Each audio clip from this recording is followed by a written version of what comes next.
Hey guys, Kerala to Ladakh solo ride day 5 ആണ്. അപ്പോൾ ഇന്ന് രാവിലെ എണീറ്റ് ഡ്രസ്സും വാഷ് ചെയ്ത് നേരെ ബൂട്ട് ക്ലീൻ ചെയ്യാനിരുന്നു. ആകെ പൊടി പിടിച്ചിരിക്കുകയായിരുന്നു. അപ്പോൾ ഒന്ന് ക്ലീൻ ചെയ്യാമെന്ന് വിചാരിച്ചു.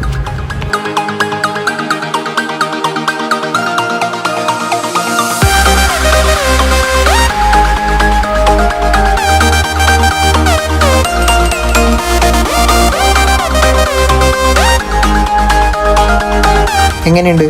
അടിപൊളിയായില്ലേ? പിന്നെ നേരെ ഫ്രഷായി ചായ കുടിക്കാൻ പോയി. ചായയും കുടിച്ച് 2 കുപ്പി വെള്ളവും മേടിച്ച് അവിടെ നിന്ന് ഇറങ്ങി. ഇന്നത്തെ നമ്മുടെ പരിപാടി മുംബൈ ഒന്ന് എക്സ്പ്ലോർ ചെയ്യുക എന്നുള്ളതാണ്. ഇന്ന് മുംബൈ ടു നാസിക്ക് പോകാനായിരുന്നു പ്ലാൻ. പിന്നെ പ്ലാനൊന്ന് മാറ്റി മുംബൈ ഒന്ന് എക്സ്പ്ലോർ ചെയ്തിട്ട് പോകാമെന്ന് വിചാരിച്ചു. ഫസ്റ്റ് നമ്മൾ പോയത് ഗേറ്റ് വേയിലേക്കാണ്. അവിടെ നിന്ന് ഫോട്ടോസും വീഡിയോസൊക്കെ എടുത്ത് ഇറങ്ങുന്ന വഴിക്കാണ് നമ്മൾ വെഞ്ഞാറമൂടുള്ള സുനിൽ ചേട്ടനെ കണ്ടത്. വണ്ടി നമ്പർ കണ്ടപ്പോൾ ചാടി വീണാണ് കക്ഷി.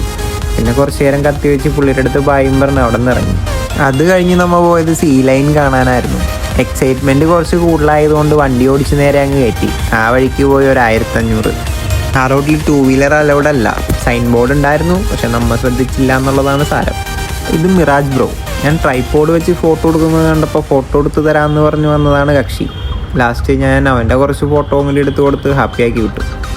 അടുത്തത് നമ്മൾ ഹാങ്ങിങ് ഗാർഡനിലേക്കാണ് പോയത്. എൻട്രി ഒന്നുമില്ല, ഫ്രീ ആണ്. ഹാങ്ങിങ് ഗാർഡൻ്റെ ടോപ്പിൽ നിന്നുള്ള മുംബൈയുടെ വ്യൂ ആണ് ഈ കാണുന്നത്. അത് കഴിഞ്ഞ് നേരെ നമ്മുടെ ഇന്ത്യൻ ബില്യണയറിൻ്റെ $1 ബില്യൺ വീട് കാണാൻ പോയി. സംഭവം കൊള്ളാം. അവിടെ നിന്ന് നമ്മൾ നേരെ മറൈൻ ഡ്രൈവും ചോർ ബസാറും പോയി ഇന്നത്തെ കറക്കം അവസാനിപ്പിച്ചു. നാളെ നമ്മൾ പോകുന്നത് നാസിക്കിലെ ഹരിഹർ ഫോർട്ടിലേക്കാണ്.